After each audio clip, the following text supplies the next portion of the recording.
And the hardest part of this whole journey to finding friends is finding yourself. It's finding yourself. You don't just go out and meet people and say, hey, do you want to have a beer? Or then what do you talk about? Do you want to have coffee together? Do you want to go for a walk? Do you want to go to a museum? You don't go run talking to people like that. You don't even know if they have anything that you really want, like really special and important to you in common. And the reason why I say look for your close friendships first is because you're going to run into people who don't meet the criteria of the close friendships, but they're going to be good. They're going to be nice people. They're going to be people that you want to keep in your life, but they ain't going to be close friends. They're just not. We only get a handful of those. So I recommend that you keep searching for the close friends. You write up the criteria for the close friends.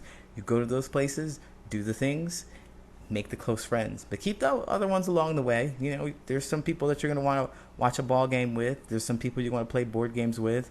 There's some people that you're going to want to go for a walk with or talk to about some finances or whatever.